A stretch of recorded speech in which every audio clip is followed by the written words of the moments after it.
questa cosa. Ho imparato bene la lezione. Sì, direi di sì. Possiamo aggiungere una delle prospettive interessanti su questo Capodanno Veneto. Intanto, chiaramente è legato appunto alla primavera. E è il momento nel quale la natura si risveglia e quindi proprio a fine febbraio, che evidentemente negli anni bisestili si porta all'ultimo giorno proprio a fine dell'anno. Cioè se l'anno finisce il 28, quando ho un giorno in più da metterci ce lo metto alla fine dell'anno e avrò il 29 di febbraio.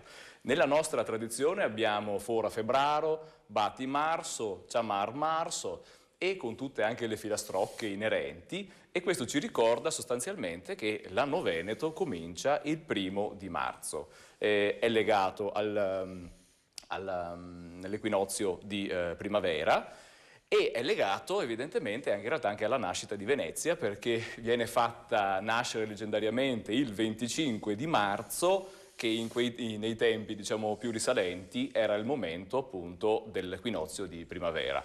Viene anticipato al 1° marzo e lì quindi abbiamo i documenti della Serenissima che circa dall'anno 1000 in poi, cioè quando il Ducatus Venetus, che diverrà il Dogado, si affranca progressivamente dall'impero bizantino, ha bisogno di una simbologia anche civile e documentale e comincia quindi a inserire nei mesi di gennaio e di febbraio la dicitura More Veneto. Quindi oggi, Vincenzo, noi siamo il giorno 28 febbraio 2018, ultimo giorno dell'anno 2018, More Veneto, che in latino significava secondo il modo veneto. Questa è una cosa che ci si porta dietro quando si va a battere col battimarso.